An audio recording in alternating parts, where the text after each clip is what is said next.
जय हिंद बच्चों। आज हम लोग व्याकरण का पाठ 2 वर्ण विचार को पढ़ेंगे।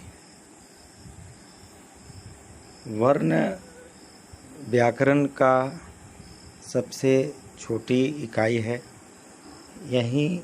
इसी प्रथम इकाई से हम किसी भी भाषा को समझना प्रारंभ करते हैं, लिखना प्रारंभ करते हैं। वर्ण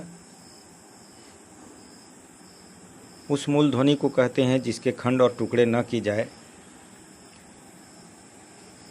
वर्ण के 2 भेद हैं, एक है स्वर वर्ण और दूसरा है व्यंजन वर्ण।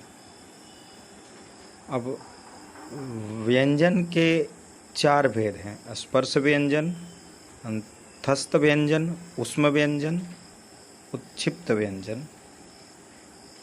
स्वर के भेद में अगर हम इधर दृष्टिपात करते हैं तो ह्रस्व स्वर, दीर्घ स्वर और प्लुत स्वर ये आता है। अभी हमने बताया था भाषा की सबसे छोटी इकाई को वर्ण कहते हैं। वर्ण को टुकड़े नहीं किए जा सकते, जैसे अ, क, प, च सभी हलंत में। वर्णों के समूह को क्या कहेंगे? क्रमबद्ध समूह को वर्णमाला कहेंगे। हिंदी में कुल वर्णों की संख्या कितनी है? 52 है। अ, आ, ई, क, ख, ग इत्यादि। इस प्रकार से हम वर्ण को समझते हैं। अब वर्णों के प्रकार को समझें।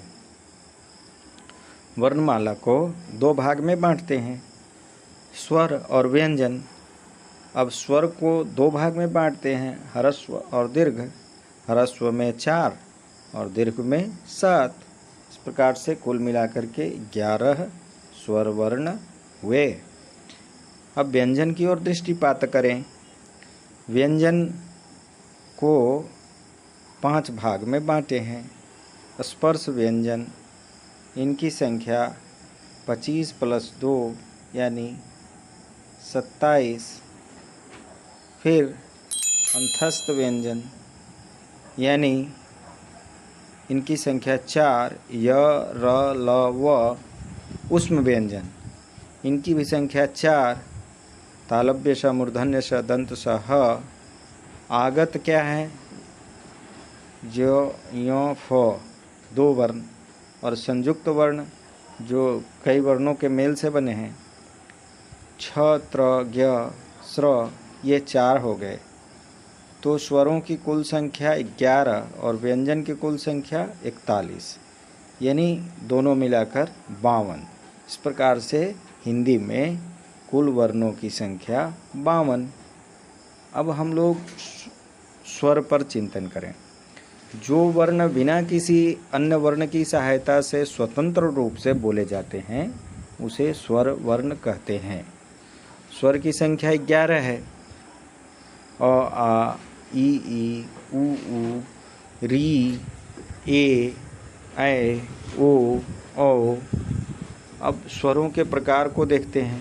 ह्रस्व स्वर, जिन स्वरों के उच्चारण में सबसे कम समय लगता है वह ह्रस्व स्वर कहलाता है, जैसे अ, ई, उ, री। दीर्घ स्वर, जिन स्वरों के उच्चारण में ह्रस्व स्वर से दुगना समय लगता है वह दीर्घ स्वर कहलाता है, जैसे आ, बड़ी, दीर्घऊ, ए, ऐ, ओ, औ।